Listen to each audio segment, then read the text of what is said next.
Good morning every one. എല്ലാ പ്രിയപ്പെട്ട കൂട്ടുകാർക്കും അക്കാഡമിക്സ് PSCയുടെ മറ്റൊരു എപ്പിസോഡിലേക്ക് ഹാർദമായിട്ടുള്ള സ്വാഗതം.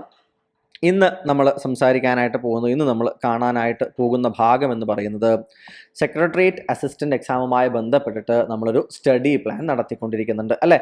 അപ്പോൾ ആ സ്റ്റഡി പ്ലാനിലെ ഓരോ ആഴ്ചയും നമ്മൾ പഠിക്കേണ്ടതായിട്ടുള്ള ഭാഗങ്ങൾ നിങ്ങൾക്ക് തരികയും അതിനുശേഷം ആ ആഴ്ചയിലെ വീക്കെൻഡ് നമ്മൾ എന്ത് ചെയ്യുകയാണ്, ഒരു വീക്ക്ലി ടെസ്റ്റ് നമ്മൾ നടത്തുകയും ചെയ്യുകയാണ്.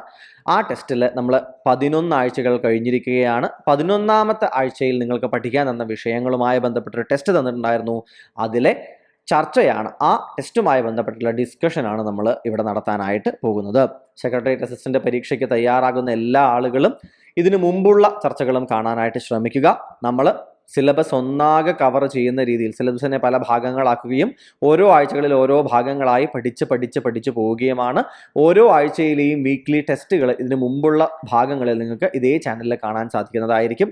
ഇങ്ങനെ നമ്മൾ വീക്ക്ലി ടെസ്റ്റുകളിലൂടെ പോയി മൊത്തം സിലബസ് കവർ ചെയ്യുക എന്നതാണ് നമ്മുടെ ഉദ്ദേശം എന്നതുകൂടി മനസ്സിലാക്കാനായിട്ട് ശ്രദ്ധിക്കുക.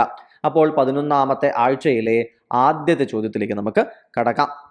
നോക്കൂ, കൺസിഡർ ദ ഫോളോയിങ് സ്റ്റേറ്റ്മെന്റ്സ് എന്നാണ് പറയുന്നത്. താഴെ തന്നിരിക്കുന്ന പ്രസ്താവനകൾ പരിശോധിക്കുക എന്നതാണ് ആദ്യമായിട്ട് പറയുന്നത്. നോക്കൂ, എന്തൊക്കെയാ പറഞ്ഞിരിക്കുന്നത്. Advaita Deepika was written by Sreenarayana Guru. Advaita Chinta Paddhati was written by Chattampi Swamikal. Akhila Thirattu Ammanai was written by Vaikunda Swamikal. ഇങ്ങനെ മൂന്ന് കൃതികളും ആ 3 കൃതികൾ എഴുതിയിട്ടുള്ള ആളുകളുടെയും പേരുകൾ തന്ന് ഇവയിൽ ഏതെല്ലാമാണ് ശരിയായ സ്റ്റേറ്റ്മെന്റുകൾ എന്നതാണ് ചോദിച്ചിട്ടുള്ളത്. ഇത് അദ്വൈത ദീപിക, അദ്വൈത ചിന്താപദ്ധതി, ഇത് രണ്ടും പലതവണ മാറി ചോദിച്ചിട്ടുള്ളൊരു ചോദ്യമാണ്. അഖില തിരുട്ടും മുൻപ് ചോദ്യമായിട്ട് വന്നിട്ടുണ്ട്. സോ ഇൻ ഷോർട്ട് പറയുകയാണെങ്കിൽ പ്രീവിയസ് ഇയർ ക്വസ്റ്റ്യൻസ് ആണ് 3 എണ്ണവും എന്ന് നമുക്ക് ഉറപ്പിച്ച് പറയാനായിട്ട് സാധിക്കും. അപ്പോൾ ഈ 3 എണ്ണവും എങ്ങനെയാണ്, 3 സ്റ്റേറ്റ്മെന്റുകളും ശരിയായിട്ടുള്ള സ്റ്റേറ്റ്മെന്റുകളാണ്. ശ്രീനാരായണ ഗുരു, ചട്ടമ്പി സ്വാമികൾ ഇവർ 2 പേരും എഴുതിയിട്ടതായിട്ടുള്ള, പിന്നീട് പണ്ഡിറ്റ് കറുപ്പൻ അല്ലെ, പണ്ഡിറ്റ് കറുപ്പൻ്റെതുമായിട്ടൊക്കെ ബന്ധപ്പെട്ടിട്ടുള്ള കൃതികൾ, ഇവരുടെ രചനകൾ തുടർച്ചയായി ചോദ്യങ്ങളായിട്ട് വന്ന് കണ്ടിട്ടുണ്ട്. അതുകൊണ്ട് ഇവ മനസ്സിലാക്കേണ്ടത് അത്യന്താപേക്ഷിതമാണ്. അദ്വൈത ദീപിക എന്ന് പറയുന്ന കൃതി ശ്രീനാരായണ ഗുരുവിൻ്റെതായിരുന്നു. അതുപോലെ ശ്രീനാരായണ ഗുരുവിൻ്റെ മറ്റൊരു പ്രധാനപ്പെട്ട കൃതി, ധാരാളമായിട്ട് ചോദ്യങ്ങൾ വന്നിട്ടുള്ള ഒരു കൃതിയാണ് ആത്മോപദേശ ശതകം. ഏതാണ്? ആത്മോപദേശ ശതകം ഇദ്ദേഹത്തിൻ്റെതാണ്. അതുപോലെ തന്നെയാണ്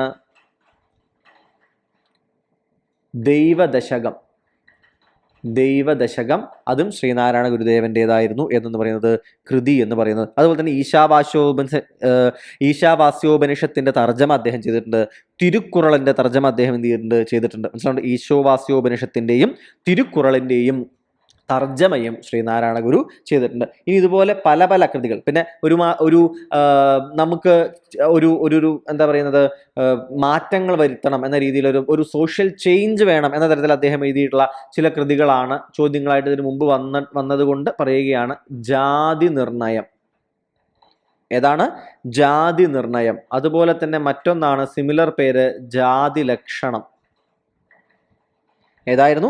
ജാതി ലക്ഷണം. മനസ്സിലാകുന്നുണ്ടോ? അതുപോലെ തന്നെയാണ് ജീവകാരുണ്യ പഞ്ചകം, അനുകമ്പാദശകം. ഇവിടെ ദൈവദശകം എഴുതിയില്ലേ? അതുപോലെ തന്നെയുള്ള മറ്റൊന്നാണ് അനുകമ്പാദശകം. മനസ്സിലാവുന്നുണ്ടോ നിങ്ങൾക്ക്? അതുപോലെ തന്നെ ഈ ഒരു പ്രാർത്ഥന പോലെയുള്ള ഗീതങ്ങളിൽ ചിലതാണ് നവമഞ്ജരി. ഇതും മുമ്പ് ചോദ്യം വന്നതുകൊണ്ട് പ്രത്യേകം എടുത്ത് പറയുകയാണ്. നവമഞ്ജരി ഇദ്ദേഹത്തിൻ്റെ ഇത് തന്നെയാണ്. മനസ്സിലാവുന്നുണ്ടോ നിങ്ങൾക്ക്? ദേവീസ്തവം ഇദ്ദേഹത്തിൻ്റെതാണ്, ശ്രീനാരായണ ഗുരുവിൻ്റെതാണ് ദേവീസ്തവം എന്ന് പറയുന്നത്. മനസ്സിലായോ? അപ്പം ഈ രീതിയിൽ വിവിധങ്ങളായിട്ടുള്ള കൃതികളിലൂടെ വിവിധങ്ങളായിട്ടുള്ള ആശയങ്ങൾ, ചിലത് ഞാൻ പറഞ്ഞു ഈശോവാസ്യോപനിഷത്തും തിരുക്കുറളും തർജ്ജമ ചെയ്തു. ഇത് രണ്ടും തർജ്ജമ ചെയ്യുകയാണ് അദ്ദേഹം ചെയ്തിട്ടുണ്ടായിരുന്നത്. മനസ്സിലായി? ആത്മോപദേശ ശതകം, അദ്വൈത ദീപിക, ദൈവദശകം, ഇത്തരം ദർശനമാല ഞാൻ മറന്നുപോയി. ദർശനമാലയും മുൻപെപ്പോഴും ചോദ്യം വന്നിട്ടുണ്ട്. ദർശനമാല മനസ്സിലാവുന്നുണ്ടോ? അപ്പൊ ഇത്തരത്തിലുള്ള, അതായത് പ്രാർത്ഥനാകൃതികളുണ്ട്, ആളുകളിൽ സൊസൈറ്റലായിട്ടുള്ള ചേഞ്ച് വരണം എന്ന് പറയുന്നുണ്ട്. വിവിധങ്ങളായിട്ടുള്ള സ്ത്രോത്രങ്ങൾ, സുബ്രഹ്മണ്യ സ്വാമിയെ, ദേവിയെ, എന്താ പറയുക, ശിവഭഗവാനെ, വിഷ്ണു ഭഗവാനെ, അങ്ങനെ ഗണേശ സ്ത്രോത്രം അല്ലെ, വിനായകാഷ്ടകം എന്നൊക്കെ പറഞ്ഞിട്ടുള്ള ഒരു സ്ത്രോത്രമുണ്ട്. അപ്പൊ ഈ രീതിയിൽ വിവിധങ്ങളായിട്ടുള്ള മേഖലകളിൽ കൃതികൾ രചിച്ചിട്ടുള്ള ഒരാളാണ് ശ്രീനാരായണ ഗുരു എന്ന് തിരിച്ചറിയുക. അദ്ദേഹവുമായി ബന്ധപ്പെട്ട പ്രധാനപ്പെട്ട കൃതികൾ ഇപ്പോൾ നമ്മൾ ചർച്ച ചെയ്തിരുന്നു. ഇനി ചട്ടമ്പ സ്വാമികൾ വരികയാണ്. ചട്ടമ്പി സ്വാമികൾ അദ്വൈത ചിന്താഗതി, ചട്ടമ്പി സ്വാമികളുമായി ഈയടുത്ത് ഏറ്റവും അധികം വന്നിട്ടുള്ള ചോദ്യങ്ങളിൽ ഒന്ന് വരുന്നത് കാഷായവും കമണ്ഡലവും ഇല്ലാത്ത സന്യാസി ആരാണ് എന്ന ചോദ്യം തുടർച്ചയായിട്ട് വരാറുണ്ട്. കാഷായവും കമണ്ഡലവും ഇല്ലാത്ത സന്യാസി ആരാണ്? ചട്ടമ്പി സ്വാമികളാണ്. മനസ്സിലാണ്ടോ? ചട്ടമ്പി സ്വാമികളാണ്. സർവവിദ്യാധിരാജ, സർവവിദ്യാധിരാജ ആരാണ്? അത് ചട്ടമ്പി സ്വാമികളാണ്. മനസ്സിലാവുന്നുണ്ടോ കൂട്ടുകാർക്ക്? ഷൺമുഖദാസൻ, ഷൺമുഖദാസൻ എന്ന പേരിൽ അറിയപ്പെട്ടത് ആരാണ്? ചട്ടമ്പി സ്വാമികളാണ്. അല്ലെ? സ്വാമി വിവേകാനന്ദൻ ചട്ടമ്പി സ്വാമികളെ കണ്ടിട്ട് പറഞ്ഞതാണ്, അദ്ദേഹം ഒരു ഗരുഡനാണെങ്കിൽ ഞാൻ വെറും ഒരു കൊതുകാണ് എന്ന് ചട്ടമ്പി സ്വാമി എന്ത് ചെയ്യുകയാണ്? വിവേകാനന്ദനെ കുറിച്ച് എന്ത് ചെയ്യുന്നുണ്ട്? അദ്ദേഹം വിശേഷിപ്പിക്കുന്നുണ്ട്. മനസ്സിലാവുന്നുണ്ടോ നിങ്ങൾക്ക്? അപ്പൊ ഈ രീതിയിൽ എന്ത് ചെയ്യുക? വിവിധങ്ങളായിട്ടുള്ള പ്രത്യേകതകളുള്ള ഒരാളാണ് ചട്ടമ്പി സ്വാമികൾ എന്ന കാര്യം വളരെ കൃത്യമായിട്ട് പറയുക. അതുപോലെ തന്നെ ചട്ടമ്പി സ്വാമികളെ കുറിച്ച് വിവേകാനന്ദൻ തിരിച്ചു പറഞ്ഞൊരു വാചകം എന്താണ്? മലബാറിൽ ഞാനൊരു യഥാർത്ഥ മനുഷ്യനെ കണ്ടു എന്ന് വിവേകാനന്ദ സ്വാമികൾ തിരിച്ചു പറഞ്ഞത് ചട്ടമ്പി സ്വാമികളെ കുറിച്ച് ആയിരുന്നു. മനസ്സിലാവുന്നുണ്ടോ നിങ്ങൾക്ക്? അതുപോലെ തന്നെ ബാലഭട്ടാരകൻ, ബാലഭട്ടാരകൻ എന്ന പേരിൽ അറിയപ്പെടുന്നത് ശ്രീ ഭട്ടാരകൻ, ബാലഭട്ടാരകൻ, ഷൺമുഖദാസൻ, സർവവിദ്യാധിരാജ, കാഷായം ധരിക്കാത്ത സന്യാസി, കാവ്യം കമണ്ഡലവും ഇല്ലാത്ത സന്യാസി. അല്ലെ? കാഷായം ധരിക്കാത്ത സന്യാസി, കാഷായം ധരിക്കാത്ത സന്യാസി, കാവ്യം കമണ്ഡലവും ഇല്ലാത്ത സന്യാസി, കാവ്യം കമണ്ഡലവും ഇല്ലാത്ത സന്യാസി. ഇതൊക്കെ ആരെക്കുറിച്ചാണ്? ഇതൊക്കെ നമ്മളുടെ ചട്ടമ്പി സ്വാമികളെ കുറിച്ചാണ് പറയുന്നത്. അതുപോലെ തന്നെ അദ്ദേഹത്തെക്കുറിച്ച് പ്രധാനമായിട്ടും വരുന്ന മറ്റൊരു ചോദ്യമാണ് ഏതെന്ന് പറയുന്നത്, അദ്ദേഹത്തിൻ്റെ പ്രധാനപ്പെട്ട ചില കൃതികൾ. അദ്ദേഹത്തിന് ഏറ്റവും നിങ്ങൾ ഓർത്തിരിക്കേണ്ട ചില കൃതികളാണ് പ്രാചീന മലയാളം. എന്താണ് പ്രാചീന മലയാളം എന്ന കൃതിയുടെ ഒരു തീം എന്നറിയോ കൂട്ടുകാർക്ക്? അതായത് പരശുരാമൻ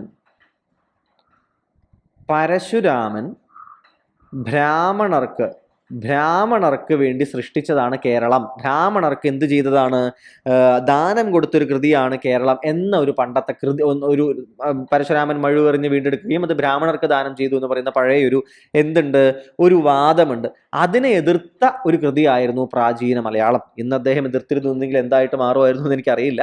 എന്നിരുന്നാലും അന്നത്തെ കാലത്ത് ചട്ടമ്പി സ്വാമികൾ ഇതിനെ എതിർക്കുകയും അങ്ങനെ ബ്രാഹ്മണർക്ക് വേണ്ടി ബ്രാഹ്മണർ തന്നെ സൃഷ്ടിച്ച ഒരു കൃതിയാണത് എന്ന് പറഞ്ഞുകൊണ്ട് ഇദ്ദേഹം അതിനെ എതിർക്കുകയാണ് ചെയ്തിട്ടുണ്ടായിരുന്നത്. മനസ്സിലാവുന്നുണ്ട് നിങ്ങൾക്ക്? സോ പ്രാചീന മലയാളത്തിൽ എന്ത് ഉദ്ദേശിക്കുന്നുണ്ട്? ബ്രാഹ്മണ ആധിപത്യത്തിനെതിരെ, അതായത് ജാതിപരമായിട്ട് എന്ത് ചെയ്യുകയാണ്? ഇത്തരം ചരിത്രത്തിനെ എഴുതി വെക്കുന്നതിനെതിരായിട്ടായിരുന്നു അദ്ദേഹം ഈ ഒരു കൃതി പ്രാചീന മലയാളം അദ്ദേഹം എഴുതിയിട്ടുണ്ടായിരുന്നത്. മനസ്സിലായത് നിങ്ങൾക്ക്? ഇത് ആലോചിക്കാനായിട്ട് പ്രത്യേകം നിങ്ങൾ ശ്രദ്ധിക്കുക. അതുപോലെ തന്നെ മറ്റൊരു അദ്ദേഹത്തിന്റെ പ്രധാനപ്പെട്ട കൃതിയാണ് വേദാധികാര നിരൂപണം. എന്താണ് വേദാധികാര നിരൂപണം? വേദത്തിന്റെ മുകളിലുള്ള അധികാരം ആർക്ക് എന്ന് പറയലാണ്. അതായത് അവർണരായിട്ടുള്ള ആളുകൾക്കും വേദം പഠിക്കാം എന്ന കാര്യം എന്ത് ചെയ്യുന്നു? അദ്ദേഹം വളരെ വ്യക്തമായിട്ട് നമ്മളോട് പറയാനായിട്ട് ശ്രമിക്കുകയാണ്. ക്രിസ്തുമത നിരൂപണം, ക്രിസ്തുമത ഛേദനം, ഇത്തരത്തിലുള്ള കൃതികളുണ്ട്. മനസ്സിലാവുന്നുണ്ടോ നിങ്ങൾക്ക്? ക്രിസ്തുമത നിരൂപണം എന്ന് പറഞ്ഞൊരു കൃതി രണ്ടായി തിരിക്കാം നമുക്ക്. അതൊക്കെയാണ്, ഒന്ന് ക്രിസ്തുമത സാരം എന്നതാണ്, മറ്റൊന്ന് ക്രിസ്തുമത എന്താണ്? ക്രിസ്തുമത ഛേദനം. അതായത് എന്താണ് ക്രിസ്തുമത ഛേദനം എന്ന് വെച്ച് കഴിഞ്ഞാൽ ക്രിസ്തുമതത്തിനെ എന്ത് ചെയ്യുകയാണ്? അതിനെ വിമർശന ബുദ്ധിയാ പരിശോധിക്കുകയാണ്. മനസ്സിലാകുന്നുണ്ട്? അതാണ് ക്രിസ്തുമത ഛേദനം എന്ന് പറയുന്നത്. അതുപോലെ തന്നെ ആലത്തൂർ ശിവയോഗി അല്ലെങ്കിൽ ബ്രഹ്മാനന്ദ ശിവയോഗി എന്നൊക്കെ പേരറിയപ്പെടുന്ന ആലത്തൂർ ശിവയോഗി എന്ന് പറയുന്ന അദ്ദേഹം എഴുതിയിട്ടുള്ള ഒരു കൃതിയാണ് മോക്ഷപ്രദീപം. ഏതാണ്? മോക്ഷപ്രദീപം. മനസ്സിലാവുന്നുണ്ടോ? ഈ മോക്ഷപ്രദീപം എന്ന് പറയുന്ന കൃതിയെ വിമർശിച്ചുകൊണ്ട് ഖണ്ഡിച്ചുകൊണ്ട് നമ്മളുടെ ചട്ടമ്പി സ്വാമികൾ എഴുതിയ കൃതിയായിരുന്നു മോക്ഷപ്രദീപ ഖണ്ഡനം. അപ്പൊ ഇത് തമ്മിൽ മാറിപ്പോകരുത്. ആലത്തൂർ ശിവയോഗി അല്ലെങ്കിൽ ബ്രഹ്മാനന്ദ ശിവയോഗി എഴുതിയത് മോക്ഷപ്രദീപം എന്ന് പറയുന്ന കൃതിയാണ്. ഈ മോക്ഷപ്രദീപത്തിനെ ഖണ്ഡിച്ചുകൊണ്ട് മോക്ഷപ്രദീപ ഖണ്ഡനം എഴുതുന്നത് അത് ചട്ടമ്പി സ്വാമികളാണ്. ഇപ്പൊ ആലത്തൂർ ശിവയോഗി, ചട്ടമ്പി സ്വാമി രണ്ടും തമ്മിൽ എന്താണ്? മോക്ഷപ്രദീപവുമായി ബന്ധപ്പെട്ടിട്ടുള്ള ഒരു ബന്ധം നിങ്ങൾ വളരെ കൃത്യമായിട്ട് മനസ്സിലാക്കാനായിട്ട് ശ്രദ്ധിക്കുക. അതുപോലെ തന്നെ തമിഴിന്റെ ഒരു പ്രാമാണ്യം, ആദി ഭാഷ എന്ന് പറയുന്ന തമിഴാണ് എന്ന ഒരു എന്താ പറയുക, ഒരു ആശയം മുന്നോട്ട് വയ്ക്കുന്ന ചട്ടമ്പി സ്വാമികളുടെ കൃതിയാണ് ആദിഭാഷ. ആദിഭാഷ തമിഴാണ്, ഏറ്റവും പുരാതന ഭാഷ തമിഴാണ് എന്ന് പറയുന്ന ഒരാശയം മുന്നോട്ട് വയ്ക്കുന്ന കൃതിയാണ് ഇദ്ദേഹത്തിന്റെ ആദിഭാഷ. മനസ്സിലാവുന്നുണ്ടോ? അപ്പൊ ചട്ടമ്പി സ്വാമികളെ കുറിച്ച് ഈ കാര്യങ്ങൾ നിങ്ങൾ ആലോചിക്കാനായിട്ട് ശ്രദ്ധിക്കുക. ഓക്കെ അല്ലേ? മൂന്നാമത്തേത് ആരാണ്? അഖിലത്തിരുട്ട് അമ്മനൈ. അഖിലത്തിരുട്ട് അമ്മനെ എഴുതുന്നത് ആര് തന്നെയാണ്? വൈകുണ്ഠസ്വാമികൾ തന്നെയാണ്. വൈകുണ്ഠസ്വാമികൾ കുറച്ച് വിപ്ലവകരമായിട്ട് കാര്യങ്ങൾ മുന്നോട്ട് കൊണ്ടുപോയിട്ടുണ്ടായിരുന്ന ഒരാളായിരുന്നു വൈകുണ്ഠസ്വാമികൾ. ഇദ്ദേഹത്തിന്റെ പ്രധാനപ്പെട്ട ഒരു എല്ലാ ജാതിക്കാരും ഒന്നിച്ചു വരുന്ന ഒരു കൂട്ടായ്മ അദ്ദേഹം സൃഷ്ടിച്ച ഒരു കൂട്ടായ്മയാണ് തൂവയൽ പന്തി കൂട്ടായ്മ. മനസ്സിലാവുന്നുണ്ടോ? തൂവയൽ പന്തി കൂട്ടായ്മ സ്ഥാപിക്കുന്ന ആരാണ്? വൈകുണ്ഠസ്വാമികളാണ്. മനസ്സിലാവുന്നുണ്ടോ? അതുപോലെ തന്നെ ഊഴിവേല, ഊഴിയം എന്നൊക്കെ പറയും. ഊഴിയം അല്ലെങ്കിൽ ഊഴിവേല എന്ന് പറയും. ഇതൊരു അടിമപ്പണി പോലെയായിരുന്നു. പണം കൊടുക്കാണ്ട് ഒരു അടിമപ്പണി പോലെയാണ് ഈ ഊഴിവേല നടത്തി. ഇത് നിർത്തുന്നതിന് വേണ്ടിയിട്ട് ധാരാളം ആയിട്ട് പരിശ്രമിച്ചിട്ടുള്ള ഒരു വ്യക്തിയായിരുന്നു ഇദ്ദേഹം. മനസ്സിലാവുന്നുണ്ട് നിങ്ങൾക്ക്? ഇദ്ദേഹം അതുപോലെ തന്നെ തൂവയൽ പന്തി കൂട്ടായ്മ എന്ന് പറയുന്ന പോലെ തന്നെ എന്താണ്? സമപന്തി ഭോജനം അദ്ദേഹം നടത്തി. സമപന്തി ഭോജനം. എന്താണ് സമപന്തി ഭോജനം? ജാതി വ്യത്യാസങ്ങളൊന്നും ഇല്ലാണ്ട് എല്ലാവരും കൂടി ഒരു പന്തിയിൽ ഇരുന്നിട്ട് ആഹാരം കഴിക്കുക എന്നൊരു രീതിയാണ് ഇദ്ദേഹം എന്ത് ചെയ്തിട്ടുണ്ടായിരുന്നത്? സ്വീകരിച്ചിട്ടുണ്ടായിരുന്നത്. ഈ സമത്വ ചിന്താഗതി അദ്ദേഹത്തിന് എന്ത് രൂപീകരിക്കുന്നതിലേക്ക് നയിച്ചിരുന്നു? സമത്വ സമാജം രൂപീകരിക്കുന്നതിന് വേണ്ടി എന്ത് ചെയ്യുകയാണ്? 1836 അദ്ദേഹം സമത്വ സമാജം രൂപീകരിക്കുകയാണ്. സമപന്തി ഭോജനം, തൂവയൽ പന്തിക്കൂട്ടായ്മ, ഊഴിയം അല്ലെങ്കിൽ ഊഴിവേല നിർത്തലാക്കാൻ ശ്രമിച്ചത് ഇതെല്ലാം ആരാണ്? വൈകുണ്ഠസ്വാമികൾ തന്നെയാണ്. ഇനി ഇദ്ദേഹം മുന്നോട്ട് വെച്ച ഇദ്ദേഹത്തിൻ്റെതായിട്ടുള്ള ഒരു ഭക്തി മാർഗം എന്ന് നമുക്ക് വേണമെങ്കിൽ എന്ത് ചെയ്യാൻ പറയാൻ പറ്റുന്ന രീതിയാണ് അയ്യാവഴി എന്ന് പറയുന്നത്. ഏതാണ്? അയ്യാവഴി. മനസ്സിലാവുന്നുണ്ടോ? അയ്യാവഴി എന്ന് പറയുമ്പോൾ എന്താണ് അടിസ്ഥാനപരമായിട്ട് എന്താണ്? അയ്യാവഴി എന്ന് വെച്ച് കഴിഞ്ഞാൽ അദ്ദേഹത്തിൻ്റെതായിട്ടുള്ള, അതായത് അദ്ദേഹത്തിൻ്റെതായിട്ടുള്ള ഒരു മതചിന്ത എന്ന് വേണമെങ്കിൽ പറയാം, അല്ലെങ്കിൽ ഒരു ഭക്തി അദ്ദേഹം മുന്നോട്ട് എന്താണ് കൊണ്ടുപോയത്? അയ്യാവഴി എന്ന് പറയുന്ന ഈ ഒരു രീതിയിലൂടെ ആയിരുന്നു. മനസ്സിലാവുന്നുണ്ടോ? അദ്ദേഹം തന്നെയാണ് എന്ത് പറയുന്നത്? ജാതി ഒന്ന്, മതമൊന്ന്, കുലമൊന്ന്, ദൈവമൊന്ന്, ലോകമൊന്ന് എന്ന് പറയുന്ന ഒരു ആശയം ആദ്യമായിട്ട് പറയുന്നത് വൈകുണ്ഠസ്വാമികളാണ്. ഇതിൽ നിന്ന് പിന്നീട് എന്താ പറയുക, ഒരു ഊർജം കിട്ടിക്കൊണ്ടാണ് ശ്രീനാരായണ ഒരു സിമിലർ ആയിട്ടുള്ള ഒരു ലൈൻ എന്ത് ചെയ്യുന്നത് പിന്നീട് പറയുന്നത്. ഇദ്ദേഹം ഞാൻ പറഞ്ഞില്ലേ ഇപ്പോൾ അദ്ദേഹത്തിൻ്റെതായിട്ടുള്ള അദ്ദേഹത്തിൻ്റെതായിട്ടുള്ള എന്താ പറയുക ഒരു മത വഴി എന്ന് പറയുന്നത് ഏതാണ്? അയ്യാവഴി എന്ന മതമായിരുന്നു. അതായത് ഇദ്ദേഹം നമ്മളുടെ നിലവിലുണ്ടായിരുന്ന മതത്തിൽ ഒരുപാട് പ്രശ്നങ്ങൾ കാണുകയും അദ്ദേഹം സ്വന്തമായിട്ടൊരു മതം എന്ന രീതിയിൽ തുടങ്ങുകയും ചെയ്തൊരു രീതിയാണ് അയ്യാവഴി എന്ന് പറയുന്നത്. മനസ്സിലാവുന്നുണ്ടോ നിങ്ങൾക്ക്? അയ്യാവഴി എന്ന് പറയുന്നത്. ഈ അയ്യാവഴി സ്ഥാപിച്ചത് ആരാണ്? വൈകുണ്ഠസ്വാമികളാണ്. ഈ അയ്യാവഴിയുടെ ബൈബിൾ, എല്ലാ ഒരു മതത്തിനും എന്തുണ്ട്? ഒരു പ്രധാന കൃതി ഉണ്ടാവുമല്ലോ. അപ്പൊ അയ്യാവഴിയുടെ ബൈബിൾ എന്നറിയപ്പെടുന്ന, അയ്യാവഴി സ്ഥാപിച്ചത് ആര്? വൈകുണ്ഠസ്വാമികൾ. ഈ അയ്യാവഴിയുടെ ബൈബിൾ എന്നറിയപ്പെടുന്ന കൃതിയാണ് ഏത്? അഖിലത്തിരുട്ട് അമ്മാനെ. മനസ്സിലാവുന്നുണ്ടോ? അഖിലത്തിരുട്ട് അമ്മാനെ എന്നറിയപ്പെടുന്ന കൃതി അയ്യാവഴി എന്ന് പറയുന്ന വൈകുണ്ഠസ്വാമികൾ സ്ഥാപിച്ച ആ മതത്തിന്റെ പ്രധാന ഗ്രന്ഥമാണ് അഖിലത്തിരുട്ട് അമ്മാനെ. മനസ്സിലാവുന്നുണ്ടോ നിങ്ങൾക്ക്? അപ്പോൾ ഈ 3 സ്റ്റേറ്റ്മെന്റുകളും ശരിയായ സ്റ്റേറ്റ്മെന്റുകളാണ്. അടുത്ത ചോദ്യത്തിലേക്ക് പോവുകയല്ലേ. താഴെ പറയുന്ന പ്രസ്താവനകൾ പരിശോധിക്കുക. 90-ാം ആണ്ട് ലഹള നടന്നത് 1900-ലാണ് എന്ന് പറയുന്നു. ബാലഗുരു എന്നറിയപ്പെട്ട നവോത്ഥാന നായകൻ ബ്രഹ്മാനന്ദ ശിവയോഗിയാണ് എന്ന് പറയുന്നു. അതുപോലെ തന്നെ എന്ത് പറയുന്നു? മോക്ഷപ്രദീപ ഖണ്ഡനം രചിച്ചത് ആലത്തൂർ ശിവയോഗിയാണ് എന്നും പറയുന്നു. നമുക്ക് ആദ്യം 3-ാമത്തെ സ്റ്റേറ്റ്മെന്റിലേക്ക് പോയാലോ? കാരണം 3-ാമത്തെ സ്റ്റേറ്റ്മെന്റ് നമ്മൾ ഇപ്പൊ കണ്ടതേ ഉണ്ടായിരുന്നുള്ളൂ. ഓർമ്മയുണ്ടോ നിങ്ങൾക്ക്? ജസ്റ്റ് നമ്മൾ സംസാരിച്ച് വന്നിട്ടുള്ള ഒരു സ്റ്റേറ്റ്മെന്റ് ആണ് ഏതെന്ന് പറയുന്നത്? മോക്ഷപ്രദീപ ഖണ്ഡനം എന്ന് പറയുന്നത്. നമ്മൾ പറഞ്ഞു ഇപ്പൊ എന്താണ്? മോക്ഷപ്രദീപം രചിച്ചത് ആലത്തൂർ ശിവയോഗിയായിരുന്നു. ഇതിനെ ഖണ്ഡിച്ചുകൊണ്ട് മോക്ഷപ്രദീപ ഖണ്ഡനം ഒന്നാകെ എഴുതിയത് ആരായിരുന്നു? ചട്ടമ്പി സ്വാമികളും ആയിരുന്നു. അപ്പൊ മോക്ഷപ്രദീപ ഖണ്ഡനം രചിക്കുന്നത് ശരിക്കാരാണ്? ചട്ടമ്പി സ്വാമികളാണ്. അപ്പൊ 3-ാമത്തെ സ്റ്റേറ്റ്മെന്റ് തെറ്റാണ് എന്ന് നമ്മൾ എന്ത് ചെയ്തു? മനസ്സിലാക്കി അല്ലെ? 3-ാമത്തെ സ്റ്റേറ്റ്മെന്റ് തെറ്റാണ് എന്ന കാര്യം എന്ത് ചെയ്തു? നമ്മൾ മനസ്സിലാക്കുന്നു. വളരെ കൃത്യമായിട്ട് നമ്മൾ മനസ്സിലാക്കിയിരിക്കുന്നു. ഇനി നോക്കൂ നിങ്ങൾ, 90-ാം ആണ്ട് ലഹള നടന്നത് 1900-ലാണെന്ന് പറഞ്ഞു. 90-ാം ആണ്ട് ലഹള എന്ന് പറയുന്നത് എന്തായിരുന്നു? 90-ാം ആണ്ട് ലഹള തന്നെയാണ് അറിയപ്പെടുന്നത് ഏതൊക്കെ പേരിൽ? പുലയ ലഹള. അതുപോലെ തന്നെ ഏതാണ്? ഊരൂട്ടമ്പലം ലഹള.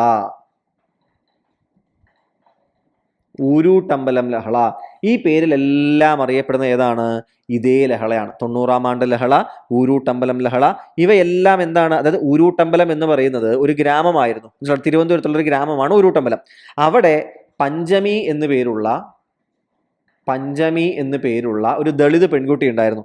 ആ പെൺകുട്ടിയെ ആ സ്കൂളിലേക്ക് ചേർക്കാൻ കൊണ്ടുവരികയും കോടതി ഉത്തരവിട്ടു. എന്ത് ചെയ്യുകയാണ്? സ്കൂളിലേക്ക് എന്ത് ചെയ്യാം, പോകാം എന്നൊരു തീരുമാനം ഉണ്ടാവുകയാണ്. മനസ്സിലാവുന്നുണ്ടോ? അതായത് കോടതി ഉത്തരവൊന്നുമല്ല, രാജാവ് സമ്മതിക്കുകയാണ്, എന്ത് ചെയ്തോളൂ, അത് നടന്നോട്ടെ എന്ന് പറയുകയാണ്. പക്ഷെ ഈ കുട്ടി ആ സ്കൂളിൽ ഇരുന്ന് പോയപ്പോൾ ആ കുട്ടി ഇരുന്ന ബെഞ്ചും ആ പള്ളിക്കൂടവും ആ ഭാഗത്തെ സവർണരായിട്ടുള്ള, അന്നത്തെ കാലത്ത് സവർണരായിട്ടുള്ള ജാതിയിൽപ്പെട്ട ആളുകൾ അത് കത്തിക്കുകയാണ്. ആ സ്കൂളും ആ ബെഞ്ചൊക്കെ കത്തിക്കുകയാണ്.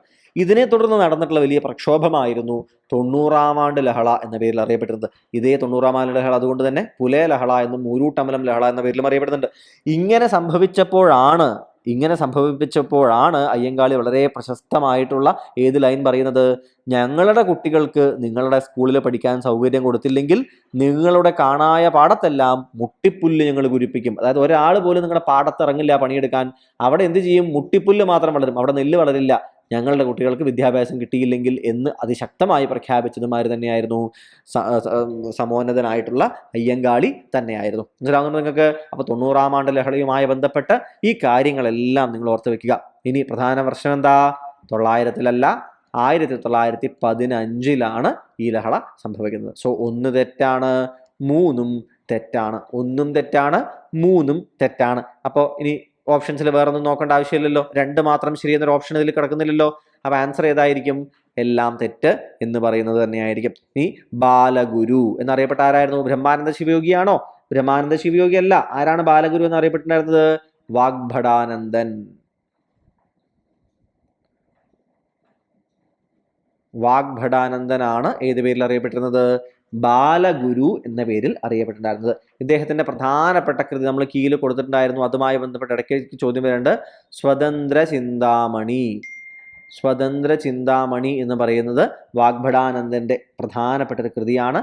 വാഗ്ഭടാനന്ദൻ ആരംഭിച്ച പ്രധാനപ്പെട്ട മാസികയാണ് യജമാനൻ. ഏതാണ്? യജമാനൻ. യജമാനൻ എന്ന് പറയുന്ന ഈ ഒരു എന്താ പറയുക, മാസിക ആരംഭിക്കുന്നത് വാഗ്ഭടാനന്ദനാണ്. യജമാനൻ എന്ന് കേൾക്കുമ്പോൾ അതിന്റെ നേരെ ഓപ്പോസിറ്റ് ആയിട്ടുള്ള ഒരു മാസിക കൂടിയുണ്ട്. ഏതാണ്? വേലക്കാരൻ.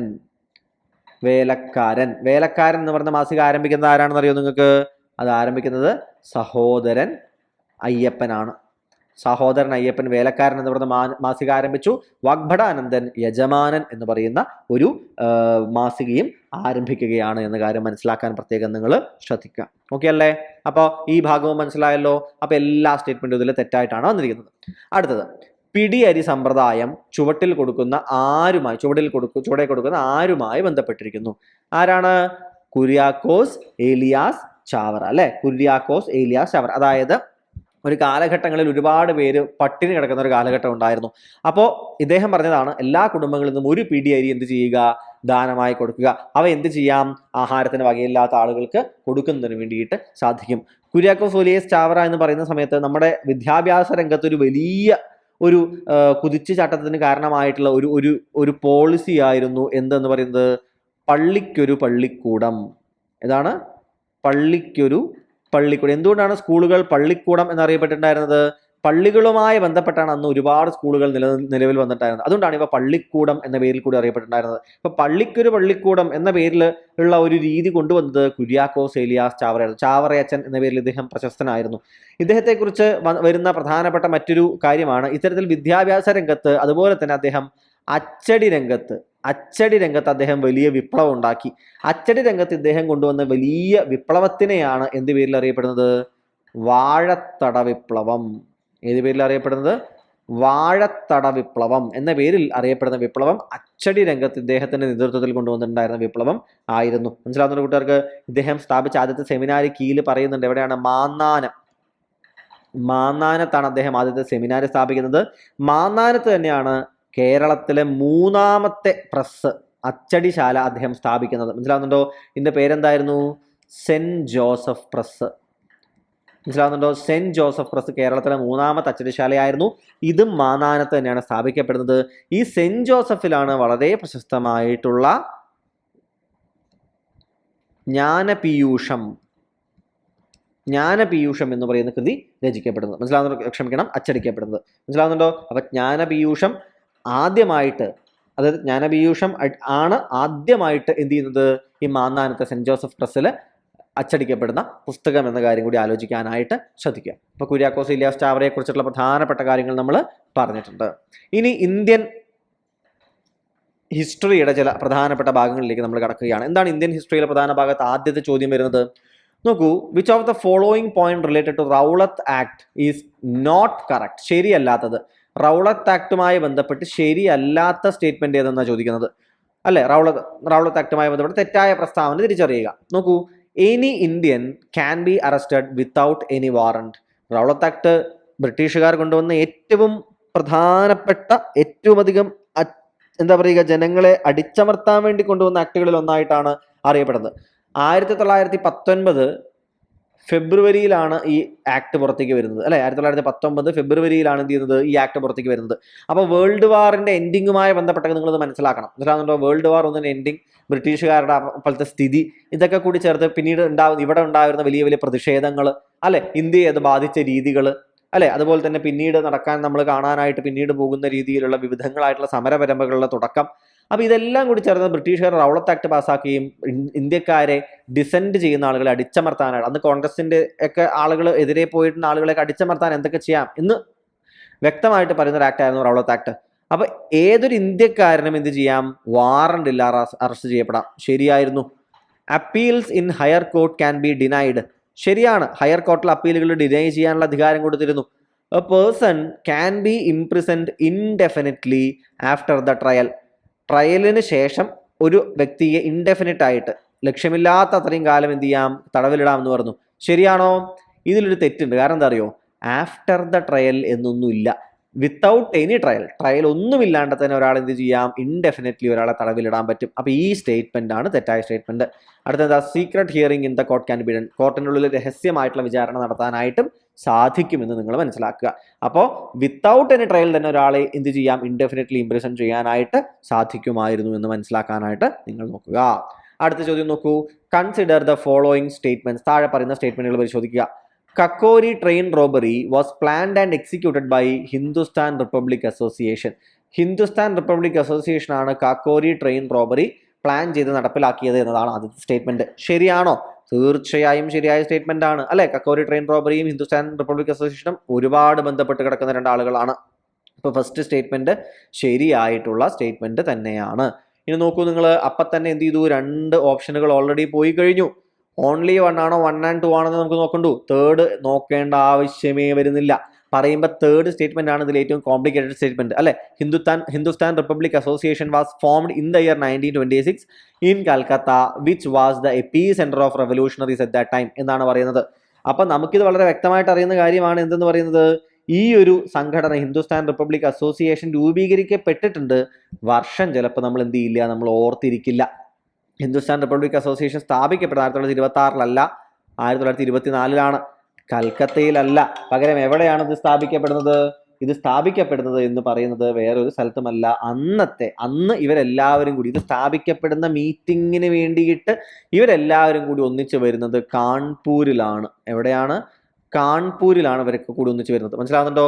1924 കാൺപൂരിൽ എന്ത് ചെയ്യുന്നു? ഇവരെല്ലാവരും ചേർന്ന് ഒന്നിച്ച് വരികയാണ് എന്ന കാര്യം ആലോചിക്കുന്നതിന് വേണ്ടിയിട്ട് ശ്രദ്ധിക്കുക. സോ തേർഡ് സ്റ്റേറ്റ്മെന്റ് അങ്ങനെ നോക്കുമ്പോൾ തെറ്റാണ്. മനസ്സിലാവുന്നുണ്ടോ നിങ്ങൾക്ക്? ഇനി നമ്മളുടെ Calcutta epicentre of the revolutionaries ആയിരുന്നു. അതിനെ തുടർന്നാണ് 1905 എന്ത് ചെയ്യുന്നത്? ബംഗാൾ വിഭജിക്കാൻ തീരുമാനിക്കുന്നത്. പിന്നീട് ബംഗാൾ വിഭജിക്കേണ്ട തീരുമാനം 1911 പിൻവലിച്ചപ്പോൾ എന്ത് ചെയ്തു? പക്ഷേ ക്യാപിറ്റൽ എന്ത് ചെയ്യുകയാണ്? കൽക്കത്തയിൽ നിന്നും ഡൽഹിയിലേക്ക് മാറ്റി. അതിന് പ്രധാനപ്പെട്ട കാരണം എന്തായിരുന്നു? കൽക്കത്ത ഈ രീതിയിൽ റവല്യൂഷണറി ആയിട്ടുള്ള ആളുകളുടെ ഒരു സങ്കേതമായിട്ട് ആ സമയമാകുമ്പോഴേക്കും മാറിയിരുന്നു. അതുകൊണ്ട് തന്നെ കൽക്കത്ത എന്ന് പെട്ടെന്ന് തോന്നും. പക്ഷേ 1926 1924 കാൺപൂരിലാണ് എന്ത് ചെയ്യുന്നത്? ഇവരെല്ലാവരും കൂടിയിട്ട് ഒന്നിച്ചു ചേരുന്നത് എന്ന കാര്യം ഒന്ന് ആലോചിക്കാനായിട്ട് നിങ്ങളും ശ്രദ്ധിക്കുക. ഓക്കെ അല്ലേ? സെക്കൻഡ് സ്റ്റേറ്റ്മെന്റ് നോക്കൂ. Bhagat Singh was hanged by the British primarily in relation with the Kakori train robbery case. ആണോ? ഭഗത് സിംഗ് ഹാങ് ചെയ്യപ്പെട്ടു. പക്ഷെ പ്രൈമറിലി കാക്കോരി ട്രെയിൻ റോബറി കേസുമായി ബന്ധപ്പെട്ടിട്ടല്ല അദ്ദേഹത്തിന് എന്ത് ചെയ്യുന്നത്? അദ്ദേഹത്തെ തൂക്കിക്കൊല്ലുന്നത്. ഭഗത് സിംഗ് എന്ത് ചെയ്യുകയാണ്? അദ്ദേഹം ലാഹോർ കോൺസ്പിറസി കേസിലാണ് ഭഗത് സിംഗിനെ ഒറ്റയ്ക്കാണോ തൂക്കിലേറ്റുന്നത്? അല്ല, സുഖ്ദേവും രാജഗുരുവും കൂടി അദ്ദേഹത്തിന് ഒപ്പം ഉണ്ടായിരുന്നു, അല്ലെ? സുഖ്ദേവും രാജഗുരുവും ഭഗത് സിംഗിൻ്റെയോടൊപ്പം ഉണ്ടായിരുന്നു. അപ്പോൾ അത് ലാഹോർ കോൺസ്പിറസി കേസിൻ്റെ പേരിലാണ്, കക്കോരി ട്രെയിൻ റോബറി കേസിൻ്റെ പേരിൽ ആയിരുന്നില്ല. സോ ഫസ്റ്റ് സ്റ്റേറ്റ്മെൻറ്റ് മാത്രമാണ് ഇവിടെ എന്തായിട്ട് വരുന്നത്, ഇവിടെ ശരിയായിട്ട് വരുന്നത്. ഓൺലി 1 ഈസ് ട്രൂ എന്ന് പറയുന്നതാണ് ഇവിടുത്തെ ശരിയായിട്ടുള്ള സ്റ്റേറ്റ്മെൻറ്റ്. ഇനി നമ്മളുടെ ഈ ഒരു ഹിന്ദുസ്ഥാൻ റിപ്പബ്ലിക് അസോസിയേഷൻ രൂപീകരിക്കുന്നതിൽ ഏറ്റവും മുന്നിൽ നിന്നിട്ടുണ്ടായിരുന്ന ഒരാളായിരുന്നു, അത് സച്ചീന്ദ്രനാഥ് സന്യാൽ ആയിരുന്നു. ആരാണ്? സച്ചീന്ദ്രനാഥ് സന്യാൽ. സച്ചീന്ദ്രനാഥ് സന്യാലാണ് HR ഹിന്ദുസ്ഥാൻ റിപ്പബ്ലിക് അസോസിയേഷൻ സ്ഥാപിക്കാൻ മുന്നിലുണ്ടായിരുന്നത്. അദ്ദേഹത്തെ കൂടാതെ തന്നെ നരേന്ദ്രമോഹൻ സെൻ, പ്രതുൽ ഗാംഗുലി, ജോഗേഷ് ചന്ദ്ര ചാറ്റർജി, രാം പ്രസാദ് ബിസ്മിൽ, അഷ്ഫഖുള്ള ഖാൻ ഇവരെല്ലാവരും ഈ ഹിന്ദുസ്ഥാൻ റിപ്പബ്ലിക് അസോസിയേഷൻ സ്ഥാപിച്ച സമയത്തുണ്ടായിരുന്നു. ഇനി ഈ കക്കോരി കേസുമായി ബന്ധപ്പെട്ട് പറയുകയാണെങ്കിൽ അത് പണം കൊണ്ടുപോയ ഒരു കേസ് ഒരു ട്രെയിൻ ഇവർ തടയുകയും തട്ടിയെടുക്കുകയുമായിരുന്നു ചെയ്തിട്ടുണ്ടായിരുന്നത്. ഈ കക്കോരി കോൺസ്പിറസി കേസ് അതുമായി ബന്ധപ്പെട്ട് 1925 ഈ കക്കോരി എന്ന് പറയുന്ന എന്താ പറയുക ട്രെയിൻ റോബറി കേസ് നടക്കുന്നത്. രാം പ്രസാദ് ബിസ്മിൽ ഒരാള്, അതുപോലെ തന്നെ രാജേന്ദ്ര ലഹരി എന്ന് പറയും. ഏതാണ്? രാജേന്ദ്ര ലഹരി, റോഷൻ ലാൽ, അതുപോലെ തന്നെ നമ്മൾ അവസാനം പറഞ്ഞിട്ടുണ്ടായിരുന്ന അഷ്ഫഖുള്ള ഖാൻ. ഈ 4 പേരെയും എന്ത് ചെയ്യുകയാണ്, വധശിക്ഷയ്ക്ക് വിധിക്കുകയാണ് ഈ കക്കോരി ട്രെയിൻ റോബറി കേസിന്റെ ഭാഗമായിട്ട്. മനസ്സിലായത് നിങ്ങൾക്ക്? ആ കാര്യം കൂടി അപ്പോൾ ആലോചിക്കാനായിട്ട് പ്രത്യേകം നിങ്ങൾ ശ്രദ്ധിക്കുക. ഇവിടുത്തെ ശരിയായ ആൻസർ ഓൺലി 1 ഈസ് ട്രൂ എന്ന് പറയുന്നതാണ്. ഓക്കെ ആണല്ലോ? സംശയങ്ങളൊന്നുമില്ലല്ലോ? അടുത്ത ചോദ്യം, in relation with world war, ലോക യുദ്ധം, ഒന്നാമത്തെ ലോക മഹായുദ്ധവുമായി ബന്ധപ്പെട്ട് who among the following was not part of triple entente. അപ്പൊ ട്രിപ്പിൾ അലയൻസും ട്രിപ്പിൾ എൻറ്റൻറ്റെയും ഉണ്ടായിരുന്നു അല്ലെ? ട്രിപ്പിൾ അലയൻസും ഉണ്ടായിരുന്നു, ട്രിപ്പിൾ എൻറ്റൻറ്റെയും ഉണ്ടായിരുന്നു. ട്രിപ്പിൾ എൻറ്റൻറ്റെയിൽ നമുക്കറിയാം ഇംഗ്ലണ്ടും ഫ്രാൻസും റഷ്യയുമായിരുന്നു, ഓസ്ട്രിയ ഉണ്ടായിരുന്നില്ല. ഓസ്ട്രിയ, ഹംഗറി, ജർമ്മനി, ഇറ്റലി ഇവർ 3 പേരും ചേർന്നിട്ട് എവിടെയായിരുന്നു? മറുവശത്ത് ട്രിപ്പിൾ അലയൻസിന്റെ ഭാഗമായിരുന്നു ഉണ്ടായിരുന്നത് അല്ലെ? ഓക്കെ ആണല്ലോ? ഇത് സിമ്പിൾ ആയിട്ടുള്ള ചോദ്യമാണ്, അതിൽ വലിയ എക്സ്പ്ലനേഷൻ്റെ ഇനി ആവശ്യമില്ല. ഇനി consider the following statements in relation with the Chinese revolution എന്നാണ് പറയുന്നത്. ചൈനീസ് റെവല്യൂഷനുമായി ബന്ധപ്പെട്ടിട്ട് താഴെ പറയുന്ന സ്റ്റേറ്റ്മെന്റുകൾ ഒന്ന് എന്ത് ചെയ്യുക, ഒന്ന് ഓർക്കാനായിട്ട് ശ്രദ്ധിക്കുക. അതിൽ തെറ്റുകൾ ഉണ്ടെങ്കിൽ നോക്കണം എന്ന രീതിയിലാണ് പറയുന്നത്. എന്തൊക്കെയാ? China became People's Republic on 1 October 1949 ശരിയായിട്ടുള്ള സ്റ്റേറ്റ്മെന്റ് ആണ്. പീപ്പിൾസ് റിപ്പബ്ലിക് ഓഫ് ചൈന ആയിട്ട് മാറുന്നത് 1 ഒക്ടോബർ 1949 ആയിരുന്നു. അടുത്ത സ്റ്റേറ്റ്മെന്റ് നോക്കുക. അപ്പോൾ ഫസ്റ്റ് സ്റ്റേറ്റ്മെന്റ് എന്താണ്? ശരിയായിട്ടുള്ള സ്റ്റേറ്റ്മെന്റ് ആണ്. ഇനി നിങ്ങളൊന്ന് ഓപ്ഷൻസ് നോക്കിക്കേ. എന്തൊക്കെയാ ഓപ്ഷൻസ്? ഒന്ന് ശരിയായിട്ടുള്ളത് ഇതും മാത്രമേ ഉള്ളൂ. ബാക്കി 2 മൂലം ഒന്നില്ല. അപ്പോൾ 2 നമ്മൾ ഓൾറെഡി കളഞ്ഞു കഴിഞ്ഞു. ഇനി ഇതാണോ എന്ന് മാത്രമേ നോക്കണ്ടൂ. സെക്കൻഡ് സ്റ്റേറ്റ്മെന്റ് നോക്കിയേ. Open door policy was put forward by Chinese Manchu dynasty to increase the trade relation with the world. നോക്കൂ, ഓപ്പൺ ഡോർ പോളിസി എന്ന് കേൾക്കുമ്പോൾ നമ്മൾ വിചാരിക്കും ചൈനയുടെ എന്തോ ഒരു ട്രേഡ് കൂട്ടാൻ വേണ്ടി തന്നെ നടത്തിയ പരിപാടിയാണെന്ന്. പക്ഷേ ചൈനയിൽ നിന്ന് മാക്സിമം എക്സ്പ്ലോയിറ്റ് ചെയ്യാൻ ഉദ്ദേശിച്ചുകൊണ്ട് അന്നത്തെ അമേരിക്കയുടെ സ്റ്റേറ്റ് സെക്രട്ടറി ഉണ്ട്, അദ്ദേഹമാണ് ഇത് പ്രഖ്യാപിക്കുന്നത്, ഓപ്പൺ ഡോർ പോളിസി. അതോടുകൂടി ചൈന എന്ന് പറയുന്നത് വിവിധങ്ങളായിട്ടുള്ള സ്പിയർ ഓഫ് ഇൻഫ്ലുവൻസ് ആയിട്ട് മാറി. എന്താ അതിൻ്റെ അർത്ഥം?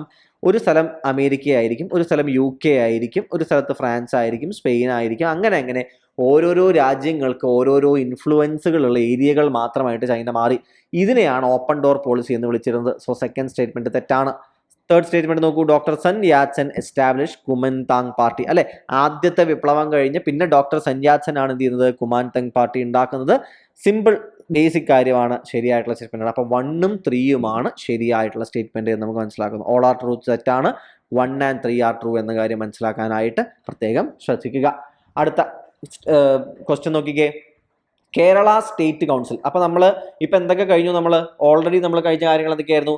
കേരള ഹിസ്റ്ററിയുമായി ബന്ധപ്പെട്ടിട്ട്, അതുപോലെ തന്നെ ഏതാണ് അവിടുത്തെ തന്നെ നമ്മളുടെ കൾച്ചർ റിലേറ്റഡ് ആയിട്ടുള്ള ഭാഗങ്ങൾ നമ്മൾ കേരള ഹിസ്റ്ററി, കൾച്ചർ ഇതിൻ്റെ മിക്സ്ഡ് ആയിരുന്നു. ആ നവോത്ഥാന നായകർ അത് നമ്മൾ കാണുകയുണ്ടായി.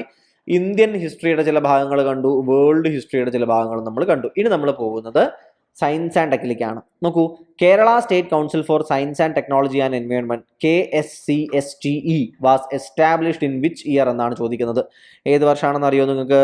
2002 രൂപീകരിക്കപ്പെടുന്നത്. മനസ്സിലാവുന്നുണ്ടോ നിങ്ങൾക്ക്? ഇത് പ്രത്യേകം ആലോചിക്കാനായിട്ട് നിങ്ങൾ ശ്രദ്ധിക്കുക. ഇത് പണ്ടത്തെ Travancore Kochi literary scientific and charitable societies registration act ഉണ്ട്. ഇത് പ്രകാരം 1955 ഈ ആക്ട് ഉള്ളത്. അത് പ്രകാരമാണ് ഇത് രൂപീകരിക്കപ്പെട്ടുള്ളത്. ട്രിവാൻഡ്രമാണ് ഇതിന്റെ തലസ്ഥാനമായിട്ട് നമുക്ക് കാണാനായിട്ട് എന്ത് ചെയ്യുന്നത് സാധിക്കുന്നത് എന്ന കാര്യം കൂടി മനസ്സിലാക്കാനായിട്ട് നിങ്ങൾ പ്രത്യേകം ശ്രദ്ധിക്കുക. ഓക്കെ അല്ലേ? സംശയമില്ലല്ലോ? കൃത്യമാണേ. So Kerala state council for science technology and environment എന്ന് പറയുന്ന സ്ഥാപനം രൂപീകരിക്കപ്പെടുന്നത് 2002 ആണ്. ഓക്കെ, അടുത്ത ചോദ്യത്തിലേക്ക് പോവുകയാണ്. കൺസിഡർ ദ ഫോളോയിങ് സ്റ്റേറ്റ്മെന്റ്സ് എന്നാണ് പറയുന്നത്. താഴെ തന്നിട്ടുള്ള സ്റ്റേറ്റ്മെന്റുകൾ പരിശോധിക്കുക എന്നാണ് പറയുന്നത്. Indian council of agriculture research ICAR was established in the year 1929 എന്ന് പറയുന്നു. പലർക്കും സംശയം തോന്നാം, ഇത് ഒരുപാട് മുമ്പല്ലേ, ബ്രിട്ടീഷുകാരുടെ സമയത്തല്ലേ, ഇന്ത്യ രൂപീകരിക്കപ്പെട്ടിട്ടില്ലല്ലോ. പക്ഷേ ഇത് ശരിയായ സ്റ്റേറ്റ്മെന്റ് ആണ്. ICAR രൂപീകരിക്കുന്നത് 1929 July 16 July 16 1929 Indian council of agriculture research സ്ഥാപിക്കപ്പെടുന്നത്. മനസ്സിലാകുന്നുണ്ടോ? ആരുടെ കീഴിലാണ് ഉള്ളത്? മിനിസ്ട്രി ഓഫ് അഗ്രികൾച്ചറിന്റെ കീഴിലാണ് ഈ ഒരു സ്ഥാപനം നിലവിൽ ഉള്ളത്. സെക്കൻഡ് സ്റ്റേറ്റ്മെന്റ് നോക്കിക്കേ. Indian journal for animal sciences is published by ICAR. ഒറ്റ നോട്ടത്തിൽ Indian council for agricultural research, അഗ്രികൾച്ചറിന്റെ കാര്യങ്ങൾ നോക്കുന്ന ആൾ എന്തിനാണ് അനിമലിന്റെ കാര്യങ്ങൾ നോക്കുന്നതൊക്കെ തോന്നാം. പക്ഷെ രണ്ടും വളരെ കണക്റ്റഡ് ആണ്. Indian journal of animal sciences എന്താ പറയുക പുറത്തിറക്കുന്നത് എന്ന് പറയുന്ന ആരാണ്? അത് ICAR, Indian council of agricultural research ആണ് എന്ന് പറയുന്ന കാര്യം പ്രത്യേകം ആലോചിക്കാനായിട്ട് ശ്രദ്ധിക്കുക. സോ രണ്ട് സ്റ്റേറ്റ്മെന്റുകളും എന്താണ്? ശരിയാണ്. പണ്ട് കാലത്ത് Indian council for agricultural research അറിയപ്പെട്ടിരുന്നത് imperial council of agricultural research എന്നായിരുന്നു. ഇന്ത്യൻ ആയിരുന്നില്ല, imperial council of agricultural research എന്ന പേരിലാണ് 1929 മുതൽ പിന്നീട് കുറെ കാലം അറിയപ്പെട്ടിട്ടുണ്ടായിരുന്നത്. പിന്നീട് അത് എന്തായി മാറി? Indian council of agricultural research ആയിട്ട് മാറുകയാണ് എന്ന് നിങ്ങൾ മനസ്സിലാക്കാൻ പ്രത്യേകം ശ്രദ്ധിക്കുക. ഓക്കെ അല്ലേ? So Indian journal of animal sciences എന്ന് പറയുന്ന ഒരു ഭാഗം പുറത്തിറക്കുന്നത്, Indian journal of agricultural research, animal science പോലെ തന്നെ അഗ്രികൾച്ചറൽ റിസർച്ച്, അഗ്രികൾച്ചറൽ റിസർച്ചും ആനിമൽ സയൻസും ഇത് രണ്ടും പുറത്തിറക്കുന്നത് Indian journal of animal sciences, Indian journal of agricultural research, ഇത് രണ്ടും പുറത്തിറക്കുന്നത് ICAR ആണെന്ന കാര്യവും മറക്കാതിരിക്കാനായിട്ട് പ്രത്യേകം ശ്രദ്ധിക്കുക. ഓക്കെ അല്ലേ? അടുത്ത ചോദ്യത്തിലേക്ക് പോയാലോ?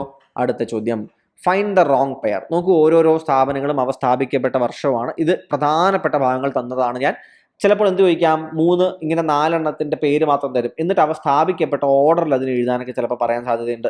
ബാർക്ക് 954 തന്നെയാണ്, സർവേ ഓഫ് ഇന്ത്യ 767 തന്നെയാണ്, CSIR 1952 അല്ല, 1942 ഇന്ത്യൻ റെയർ എർത്ത് ലിമിറ്റഡ് 950 തന്നെയാണ് ഉണ്ടായിരുന്നത്.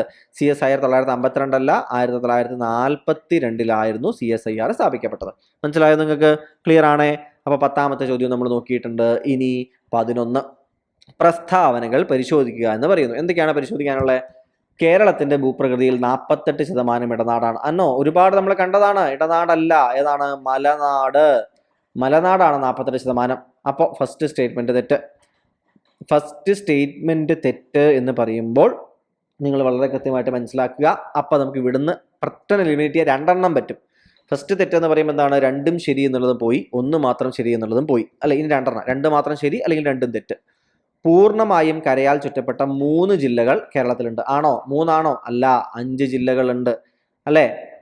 വയനാട് വരും, പാലക്കാട് വരും, ഇടുക്കി വരും, കോട്ടയം വരും, പത്തനംതിട്ടയും വരും. അപ്പോൾ വയനാട്, പാലക്കാട്, ഇടുക്കി, കോട്ടയം, പത്തനംതിട്ട എന്നിങ്ങനെ 5 ജില്ലകളാണ് പൂർണ്ണമായും കരയാൽ ചുറ്റപ്പെട്ടുകൊണ്ട് കേരളത്തിലുള്ളത്. അപ്പോൾ 2 സ്റ്റേറ്റ്മെന്റും തെറ്റാണ്. 1 and 2 തെറ്റ് എന്ന് പറയുന്നതാണ് ഇവിടെ ശരിയായിട്ടുള്ള ആൻസർ വരുന്നത്. ഇനി അടുത്ത് നോക്കൂ, consider the following pairs and find out the wrong one. തെറ്റായത് കണ്ടുപിടിക്കാനാണ് പറഞ്ഞിട്ടുള്ളത്. എന്തൊക്കെയാണ്? Impeachment of the president article 61 ശരിയാണ്. Pardon power of the president article 72 ശരിയാണ്. Ordinance power of the president article 123 ആണ്. വീറ്റോ പവർ 121 അല്ല, 111 ആർട്ടിക്കിൾ 111 വീറ്റോ പവർ ഉള്ളത്. Veto പവറിന്റെ പ്രത്യേകതകൾ നിങ്ങൾക്ക് അറിയാലോ. മണി ബില്ല് എന്ത് ചെയ്യാൻ പറ്റില്ല? റിട്ടേൺ ചെയ്യാൻ പറ്റില്ല. മണി ബില്ല് എന്ത് ചെയ്യാൻ പറ്റില്ല? റിട്ടേൺ ചെയ്യാൻ പറ്റില്ല. കോൺസ്റ്റിറ്റ്യൂഷണൽ അമെൻമെന്റ് ബില്ല് 2 സഭകളും പാസ്സാക്കി കഴിഞ്ഞാൽ പ്രസിഡന്റിന് അതിന് അസെന്റ് ചെയ്തേ പറ്റൂ, വേറെ വർക്കുകളൊന്നും അവിടെ നടക്കില്ല അല്ലെ. ഇപ്പൊ വീറ്റോ പവറുമായി ബന്ധപ്പെട്ട പ്രധാനപ്പെട്ട പോക്കറ്റ് വീറ്റോ ആകട്ടെ, സസ്പെൻസീവ് വീറ്റോ ആകട്ടെ, എല്ലാ കാര്യങ്ങളും വളരെ കൃത്യമായിട്ട് എന്ത് ചെയ്യുക, പഠിക്കുന്നതിന് വേണ്ടിയിട്ട് നിങ്ങൾ പ്രത്യേകം ശ്രദ്ധിക്കുക. ഓക്കെ അല്ലേ, സംശയങ്ങളൊന്നുമില്ലല്ലോ. അടുത്ത ചോദ്യം, താഴെ തരുന്നവയിൽ കറുപ്പ് എന്നർത്ഥം വരാത്ത പദം തിരിച്ചറിയുക. കൃഷ്ണം, അസിതം, മേചകം, അശ്മം. ഏതാണെന്ന് അറിയാമോ? എന്തെങ്കിലും ഊഹമുണ്ടോ ഏതാവാമെന്ന്? ഉത്തരം അശ്മമാണ്. അശ്മത്തിന്റെ അർത്ഥം കല്ല് എന്നാണ്. ഏതാണ്? കല്ല് എന്നാണ് അതിന്റെ അർത്ഥം. മനസ്സിലാവുന്നുണ്ടോ?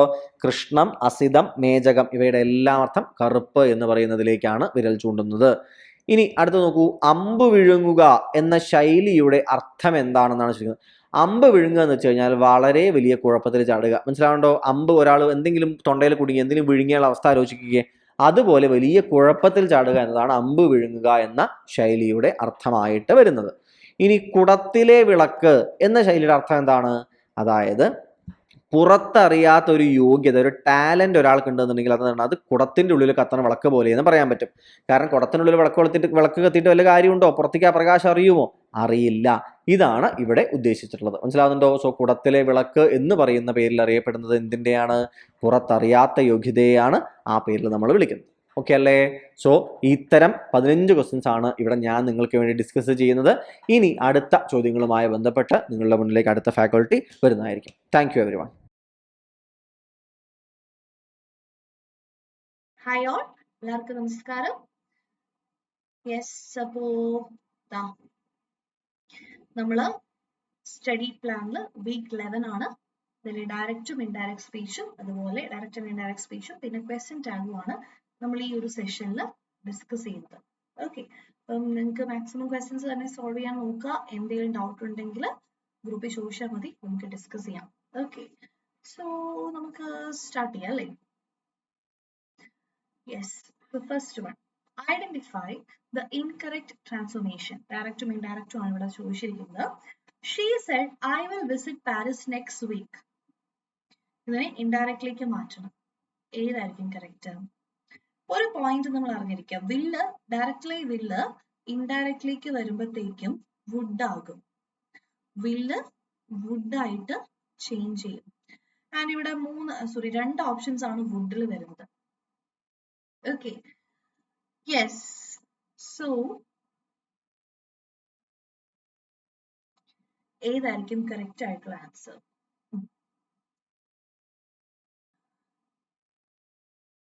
പോരട്ടെ, നമ്മളോട് ചോദിച്ചിരിക്കുന്നത് ഐഡന്റിഫൈ ഇൻകറക്റ്റ് ട്രാൻസ്ഫോർമേഷൻ ആണ്. നമ്മളോട് കറക്റ്റ് ആയിട്ട് കൊടുക്കാൻ പറഞ്ഞിട്ടില്ല. ഇൻകറക്റ്റ് ആയിട്ടുള്ള ഏതാണെന്നാണ് നമ്മളോട് ചോദിച്ചിരിക്കുന്നത്. ഓക്കെ, സോ വില്ല് വുഡ് ആകും. ഓക്കെ, അപ്പൊ എയും ഡിയും കറക്റ്റ് ആണ്. എയും ഡിയും സിയും കറക്റ്റ് ആണ്. ഇൻകറക്റ്റ് ആയിട്ടുള്ളതാണ് നമ്മളോട് ചോദിച്ചിരിക്കുന്നത്. അപ്പൊ ഇതിൽ വില്ല് വരുന്നത് ഏതാണ്? Yes, it is option B. ബാക്കി എല്ലാം കറക്റ്റ് ആണ്. നമുക്ക് ഇങ്ങനെയാണ് നമ്മൾ ഇത് ഐഡന്റിഫൈ ചെയ്തത്. കാരണം എന്ന് വെച്ചാൽ she said that she would visit Paris the following week. Next week എന്നുള്ള following week ആക്കാം. She said that she would visit Paris the next week. അതും കറക്റ്റ് ആണ്. Then she said she would visit Paris the week after. ഇതെല്ലാം correct ആണ്. Next week എന്ന് പറയാൻ എല്ലാം correct ആണ്. ആകെ ചേഞ്ച് ഉള്ളത് ഈ വില്ലിലാണ്. വില്ല് വുഡ് ആകും, ഡയറക്റ്റ് ഇൻഡയറക്ട്ലേക്ക് മാറും. അതാകാത്ത ഇത് മാത്രമാണ്. സോ ഇതാണ് ഇൻകറക്റ്റ്. അപ്പൊ എപ്പോഴും ഓർക്കുക, ഇൻകറക്റ്റ് ആയിട്ടുള്ളത് ഏതാണെന്നാണ് നമ്മളോട് ചോദിച്ചിരിക്കുന്നത്. ഓക്കെ, അടുത്തൊരു fill in the blanks നമുക്ക് നോക്കാം. Choose the correct indirect form. He said, what a beautiful painting. ഇത് ഒരു എക്സ്ക്ലമേഷൻ ആണ്, എക്സ്ക്ലമേറ്ററി സെന്റൻസ് ആണ്. ഒരു എക്സ്ക്ലമേറ്ററി സെന്റൻസ് ആണ്. അപ്പൊ എങ്ങനെ വരും? He exclaimed that it was a very beautiful painting. എന്തുകൊണ്ടാണ് നമ്മൾ ഇവിടെ വെരി ആഡ് ചെയ്തത്? ഇങ്ങനത്തെ ക്വസ്റ്റ്യൻ എക്സ്ക്ലമേഷനിലൊക്കെ മിക്കപ്പോഴും നമ്മൾ എക്സ്ക്ലമേറ്ററി സെന്റൻസിൽ ഒരു വെരി ആഡ് ചെയ്യാറുണ്ട്. കാരണം എക്സ്ക്ലമേറ്ററി സെന്റൻസ് എന്ന് പറഞ്ഞാൽ എന്താണ്? എക്സ്ക്ലമേറ്ററി സെന്റൻസ് എന്ന് പറഞ്ഞാൽ ഒരു ഡീപ്പ് ആയിട്ടുള്ള ഒരു ഇമോഷൻ അവിടെ കാണിക്കുന്നുണ്ട്. ഓക്കെ, അതിപ്പോ ഒരു സോറോ ആണെങ്കിൽ ഡീപ്പ് സോറോ. എക്സ്ക്ലമേഷൻ എന്ന് പറയുമ്പോൾ ഒരു ഡീപ്പ് ആയിട്ടുള്ള ഒരു ഫീലിംഗ് ആണ്. എന്താണെങ്കിലും നോർമലിനേക്ക് കുറച്ചുകൂടി കൂടി അതിന്റെ ഒരു ഇന്റൻസ് ഫോമിലാണ് എക്സ്ക്ലമേറ്ററി സെന്റൻസ് വരുന്നത്. So it was A beautiful painting എന്ന് പറഞ്ഞാൽ അതൊരു മനോഹരമായ പെയിന്റിംഗ് ഉള്ളൂ. അതിമനോഹരമായ പെയിന്റിംഗ് എന്നാണ്. സോ നമ്മൾ അതുകൊണ്ട് ആ ഇന്റൻസിറ്റി കാണിക്കാനാണ് വെരി ആഡ് ചെയ്യുന്നത്. It was A very beautiful painting എന്ന് ആഡ് ചെയ്യുന്നത്. ഓക്കെ, സോ അടുത്തത് ക്വസ്റ്റ്യൻ ടാഗുമായിട്ട് റിലേറ്റഡ് ആയിട്ടൊരു ക്വസ്റ്റ്യൻ ആണ്. നമ്മൾ 10 ക്വസ്റ്റ്യൻസ് ആണ് ഇതിൽ ഡിസ്കസ് ചെയ്യുന്നത് കേട്ടോ നമ്മുടെ ഈ ടെസ്റ്റിൽ. Let's go for a walk. എന്ത് വരും? Let's go for a walk. Letters വെച്ച് വന്നു കഴിഞ്ഞാൽ എപ്പോഴും ശ്രദ്ധിക്കുക, ഇത് വളരെ എളുപ്പമാണ്. ലെറ്റ്സ് എന്നതോ അല്ലെങ്കിൽ ലെറ്റസ് എന്നോ അതുമല്ലെങ്കിൽ ലെറ്റ് അസ് നോട്ട് എന്ന് വന്നു കഴിഞ്ഞാലും ഇതിനെല്ലാം ഒറ്റ ക്വസ്റ്റ്യൻ ടാഗേ ഉള്ളൂ. That is shall we. So let's go for a walk, shall we. അതാണ് കറക്റ്റ് ആയിട്ടുള്ള ആൻസർ. ഓക്കെ അല്ലേ? അടുത്തത് identify the correct conversation. Sorry, conversation അല്ല കേട്ടോ, കൺവേർഷൻ ആണ്. ഞാൻ വായിച്ചപ്പോൾ മാറിപ്പോയതാണ്. The teacher said the earth revolves around the sun. ഇതിൽ ഏത് വരും കറക്റ്റ് ആയിട്ടുള്ളത്? ഇതൊരു സ്പെഷ്യൽ കേസ് ആണ്. എന്ത് വരും? Option B. The teacher said that the earth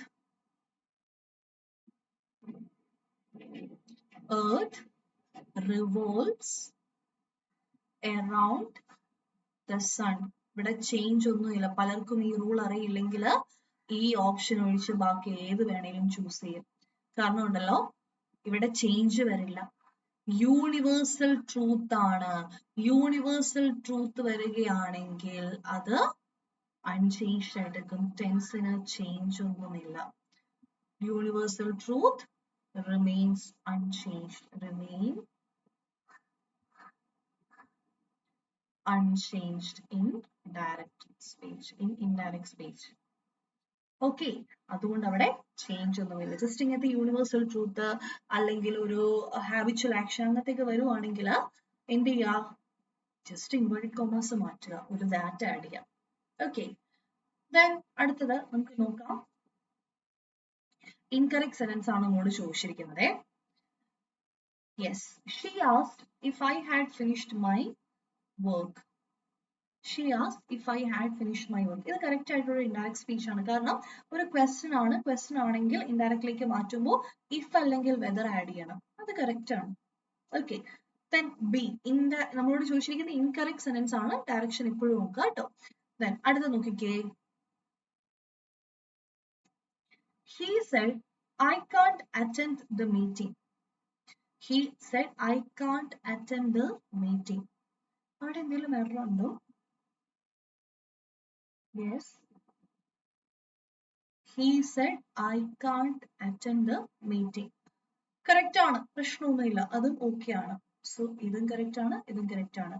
C, they told we will help you. തെറ്റല്ലേ? ടോൾഡിന് എപ്പോഴും ഒരു ഒബ്ജക്റ്റ് വേണം. അതായത് they told എന്ന് പറയില്ല. they tell ആണ് പ്രശ്നം. they told me എന്നും കൊടുക്കണം. അപ്പോ അത് മാത്രമേ ഇവിടെ കറക്റ്റ് ആയിട്ട് വരുള്ളൂ. ഇനി you like coffee don't you? Correct ആണ്, ആ സെന്റൻസും കറക്റ്റ് ആണ്. അപ്പൊ ഏറ്റവും ഇൻകറക്റ്റ് ആയിട്ടുള്ള ഫോം എന്ന് പറഞ്ഞാൽ ദാറ്റ് ഈസ് ഓപ്ഷൻ സി ആണ്. 5 ക്വസ്റ്റ്യൻ കൂടെ ഉണ്ട് നമുക്ക്. ഇനി നമുക്കൊരു ക്വസ്റ്റ്യൻ ടാഗിനെ ബേസ് ചെയ്തിട്ട് നോക്കാം. Choose the right tag.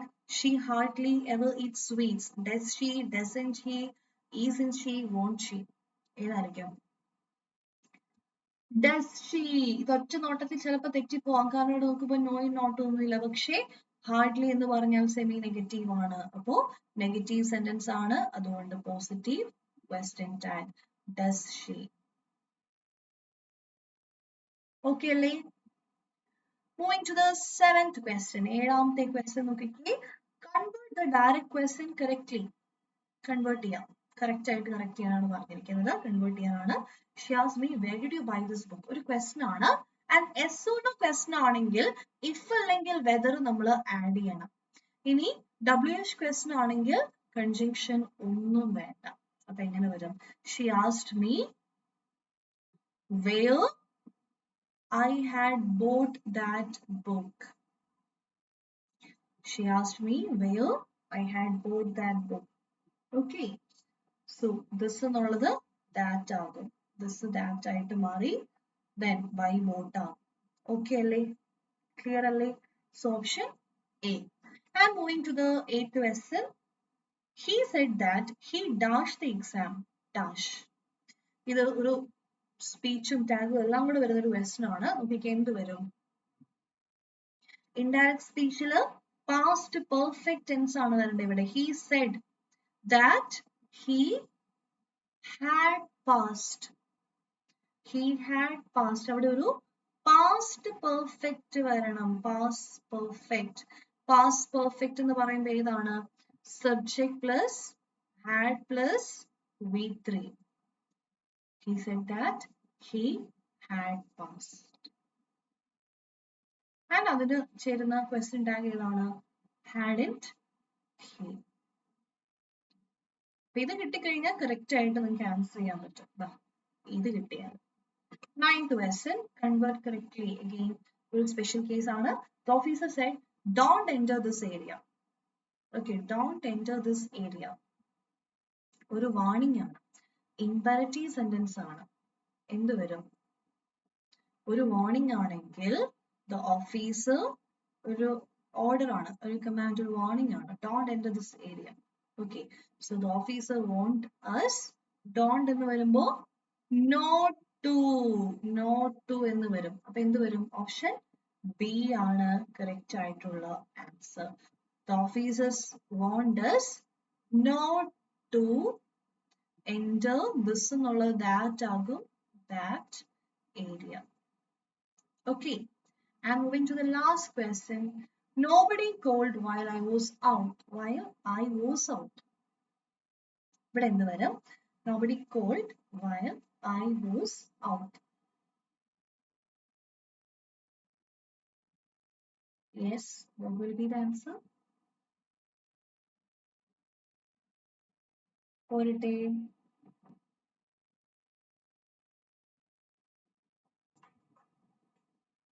Nobody called while I was out.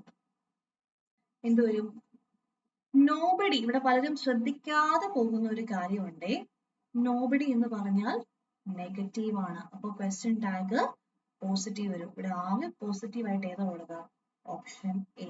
So did, ദേ എന്ന് വരും. ഓക്കെ അല്ലേ? ക്ലിയർ അല്ലേ? യെസ്. സോ കുറച്ച് ഇത് ബിഗിനർ ലെവൽ അല്ല, മോഡറേറ്റ് ലെവൽ ക്വസ്റ്റ്യൻസ് ആണ് നമ്മൾ ഇതിനകത്തെല്ലാം നോക്കിയത്. ഓക്കെ, അപ്പൊ അത്രയേ ഉള്ളൂ നമ്മുടെ ഈ ഒരു ചെറിയൊരു സെഷൻ. ക്വസ്റ്റ്യൻ ആൻസർ ഡിസ്കഷൻ ആയിരുന്നു നമ്മുടെ വീക്ക്ലി ടെസ്റ്റിന്റെ. അപ്പൊ അത്രയേ ഉള്ളൂ. നമുക്ക് അടുത്ത ക്ലാസ്സിൽ കാണാം. That's it. Thank you. Bye bye. Okay.